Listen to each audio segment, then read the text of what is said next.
বন্ধুরা, আজকে এই যে আমার হাতে যে গাছটি দেখতে পাচ্ছেন, আমি এইটার ভিডিও বানানোর জন্যই এসেছিলাম। কিন্তু দুঃখের বিষয় কি জানেন, যে আমরা যত দিনকে দিন উন্নত হচ্ছি, ততই আমরা নিজেদেরকে অসভ্য প্রাণীতে পরিণত করছি। আচ্ছা বলুন তো, এই একটি গাছ, তার কি অপরাধ? যেই গাছটি কয়েকদিন আগে দিব্যি দাঁড়িয়েছিল, সেই গাছটিকে কি করেছেন জানেন কিছু মানুষ? তার গোড়া থেকেই কেটে ফেলে দিয়েছে।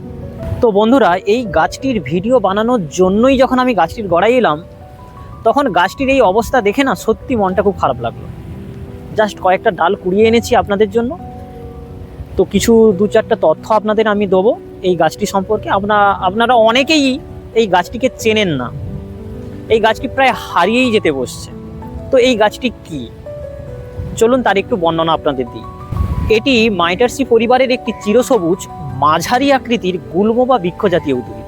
এর সায়েন্টিফিক নেম হলো ক্যালিস্টেমন সিট্রিনাস।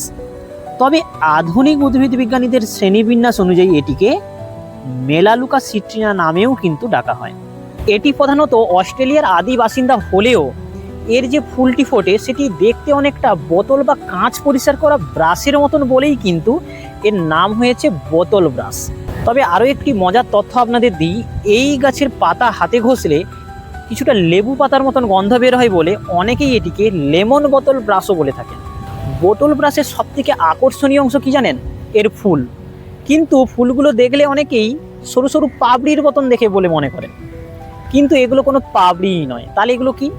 এগুলো হলো ওই ফুলের অসংখ্য পুংকেশর, যেগুলো দেখতে একসঙ্গে সারিবদ্ধভাবে অবস্থান করে বলেই কিন্তু এটাকে বোতল পরিষ্কার করার ব্রাশের মতোই মনে হয়। আসলে এটি কেন এমন হয়েছে বলুন তো? এই ফুলের পাবড়িগুলোর অর্থাৎ পুংকেশরগুলোর সজ্জারীতি দেখেই মৌমাছি প্রজাপতি আকৃষ্ট হয় এবং তারা এই ফুলের মধু খেতে এসে পরাগ মিলন ঘটিয়ে যায়। তবে এই গাছের ফুল কিন্তু বসন্ত থেকে গ্রীষ্মকালের মধ্যেই ফোটে। তবে উপযুক্ত পরিবেশ পেলে কিন্তু অনেকবারই ফুটতে পারে। অস্ট্রেলিয়ার আদিবাসীরা কিন্তু এই গাছের পাতা এবং ফুলকে দীর্ঘদিন ধরে ভেষজ চিকিৎসায় ব্যবহার করে এসছে। এই গাছের পাতা দিয়ে তৈরি চা আমাদের পেটের সমস্যা দূর করে, এবং এই গাছের যে ফুল ফোটে সেই ফুলের যে নির্যাস আপনারা যদি চামড়াতে ব্যবহার করেন তাহলে চর্মরোগও দূর হয়। এছাড়াও বন্ধুরা, এই গাছের পাতা কিন্তু বাতাসে থাকা ধুলোবালি, দূষিত কণা শোষণ করে কিন্তু বায়ু দূষণও রোধ করতে সাহায্য করে। এই কারণে অনেক বড় বড় শহরেই কিন্তু রাস্তার ধারে এই গাছ লাগানো হয়। তবে আপনারা কি কখনো এই গাছ দেখেছেন? যদি একটু দেখে থাকেন কমেন্টে জানাবেন।